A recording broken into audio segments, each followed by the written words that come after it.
تو یہ صحابہ کرام وہ احکامات پر اس طرح عمل کرتے تھے، اس کو اپنی عملی زندگیوں میں لاتے تھے، صرف لفظوں میں نہیں تھا۔ وہ رسول اللہ صلی اللہ علیہ وسلم کے اقوال اور افعال پر فوری طور پر عمل کرتے تھے۔ ایام نہیں مناتے تھے، دن نہیں مناتے تھے، جشن نہیں مناتے تھے، اپنی عملی زندگی کے اندر اس کو لاتے تھے۔ ایک دوسرے صحابی حضرت حذیفہ ابن الیمان رضی اللہ تعالی عنہ، یہ فاتح ایران ہے، انہوں نے ایران کو فتح کیا۔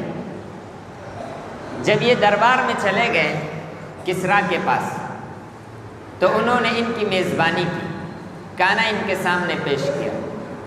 تو حذیفہ نے جب نوالہ اٹھایا تو وہ نوالہ ان کے ہاتھ سے گر گیا، تو انہوں نے ان کو فوراً اللہ کے نبی کی بات یاد آ گئی کہ اگر کوئی نوالہ گر جائے تو اگر صاف ہو تو اسے اٹھا کر کھا لو، اگر اس پر کچھ لگا ہوا ہو تو صاف کر کے کھا لو، کیونکہ یہ نعمت کی ناقدری۔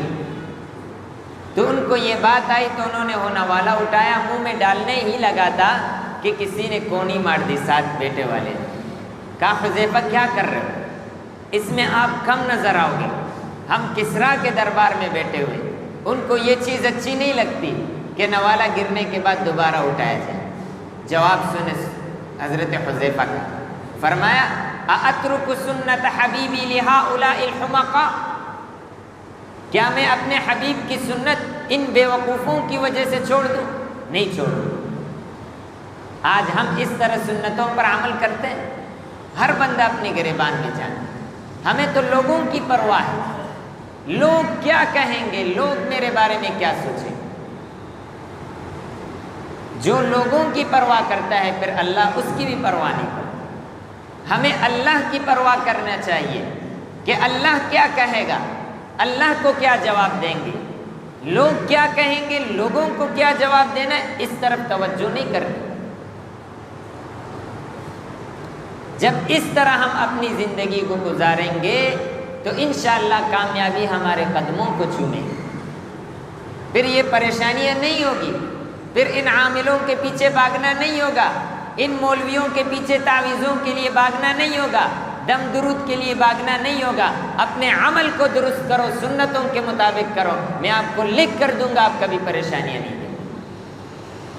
عمل میں تو ہم صفر ہیں، جب پریشانی آتی ہے پھر مولویوں کے پیچھے بھاگتے ہیں، تعویذ گنڈوں کے پیچھے بھاگ جاتے ہیں۔ کوئی تعویذ دو میرا مسئلہ حل ہو جائے، تیرا مسئلہ تیرے عمل سے حل ہوگا۔ آیا تو فرائض پڑھ رہا ہے، سنتوں کا پابند ہے، جن تیرے اندر بیٹھا ہوا ہے، جن کہیں اور سے نہیں آیا، وہ اپنے اندر والا جن نکال۔ شیطان آپ کے اندر بیٹھا ہوا ہے، آپ کے گھر پہ کوئی اور شیطان نہیں۔ ہم اپنی زندگیوں کو رسول اللہ کی زندگی کے مطابق کریں، اس کی سنتوں کے مطابق اپنی زندگی کو کر لیں۔ انسان کی زندگی کا کچھ معلوم نہیں کہ یہ ڈوری کب کٹ جائے۔ اللہ تعالی ہمارے ایمان کو سلامت رکھے۔ اسی طرح ایک واقعہ حضرت عثمان غنی کا ہے۔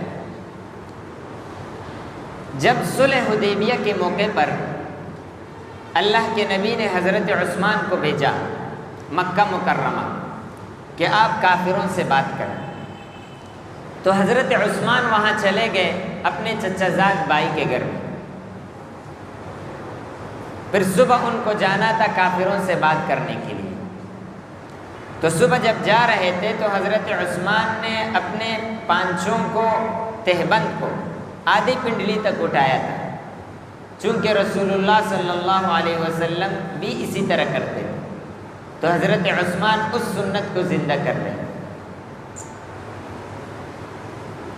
تو جب جا رہے تھے تو چچا زاد بھائی نے کہا کہ عثمان، یہاں جو جتنا بڑا سردار ہوتا ہے وہ اتنا ہی اپنے پانچوں کو نیچے کرتا ہے، تہبند کو نیچے زمین کے ساتھ گھسیٹتا ہے، یہ اس کے سرداری کی علامت ہے، لیکن آپ نے اپنے تہبند کو تو آدھی پنڈلی تک اٹھایا ہے، تو آپ کا رعب ان پر نہیں جمے گا،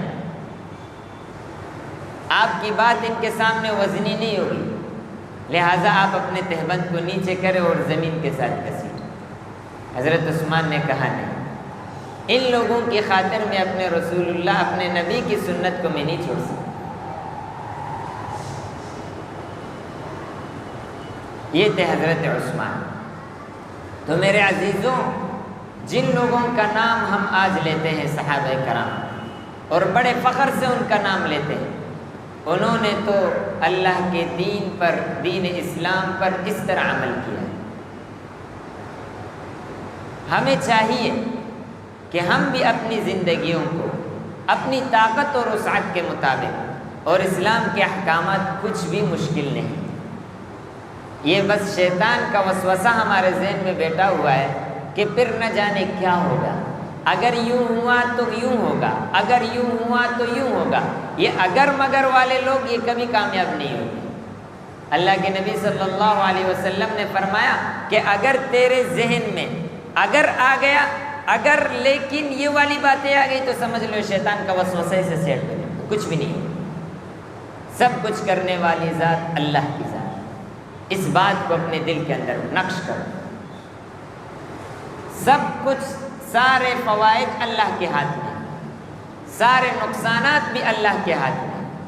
وہ بندے کو کبھی کبھار آزماتا ہے، اور مومن کے ایمان کی برکت سے اس پر کوئی بھی مصیبت آتی ہے وہ بھی اس کی ہدایت کا ذریعہ بنتا ہے۔